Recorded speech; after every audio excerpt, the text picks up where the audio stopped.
What's a principal officer? So you want to own a cannabis company in Illinois, do you? Hello, I'm Tom. You can find me by Googling cannabis lawyer and clicking on my website, cannabisindustrylawyer.com, which is where you might be right now, trying to find out more about principal officers or the cannabis industry in general. Well, most of this will apply anywhere ownership or control of a cannabis company arises. In Illinois, we call our owners and managers of cannabis businesses principal officers. Ownership of a cannabis business may create the type of generational wealth the dot-com boom of 30 years ago did.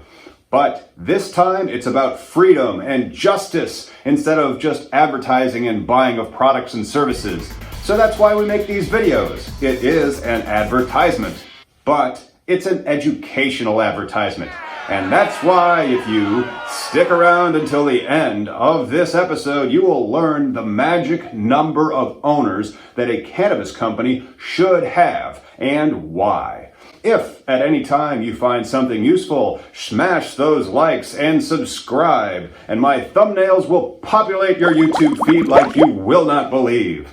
A principal officer means an important. Please do not make it a principal officer that means an idea.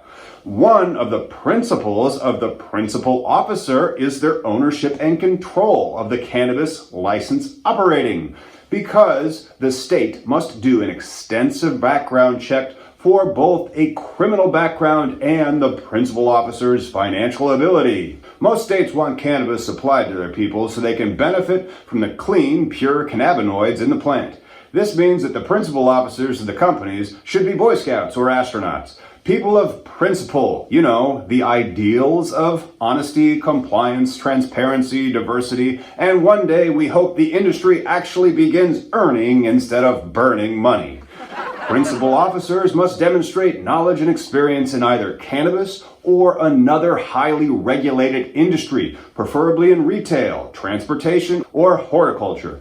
But business principles, spelled with the P-L-E, translates from one industry to another. Your understanding of business helps your odds of owning a cannabis license. If you have owned and operated a successful business that sells its wares to the public, great.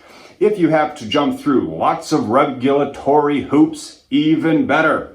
Principal officers go beyond the owners of the cannabis business. They often extend to people that have control, like board members and chief officers that have certain decision-making capacity for the company, which includes its president or CFO, vice president, secretary or chief operating officer, treasurer or chief financial officer, partner, officer, member, manager, or a person with a profit-sharing, financial interest, or revenue-sharing agreement. As you can see, the state seems to make it a very wide thing.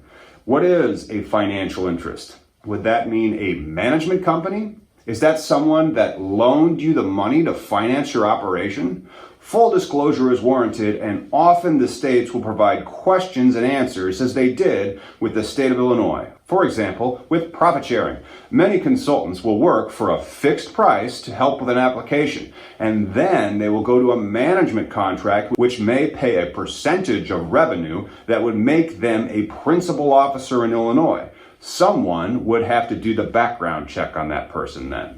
The following go into the principal officer exhibits on your Illinois cannabis application. It's the principal officer attestation form, a criminal history form. This is also the fingerprint and the agreement to have a background check performed on you, a summary of your education, work experience, and previous involvement in the cannabis industry. Complete financial disclosures are often required, and sometimes a letter of good standing may be required. Now, we hound our clients to get all of these things out first. Sometimes we like to have everything done except for the fingerprints because they impose certain time restrictions on those fingerprints. It's very important to get your principal officers squared away early, very early. You do not want to be carving up your cannabis company and debating about who gets what as the application due date approaches. The application window is short. Get it done. Which brings us to the conclusion and the answer to how many principal officers your cannabis company should have. Well, specifically owners.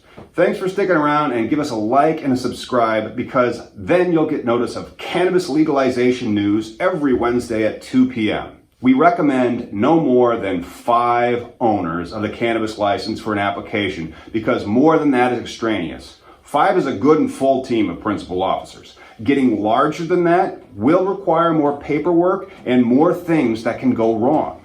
Finalize your principal officers before getting too far into your application so that you're not renegotiating the deal, as some teams do. The application is way too complex not to be clear on who does what for your team. Until next time, be excellent to each other. And party on, dudes.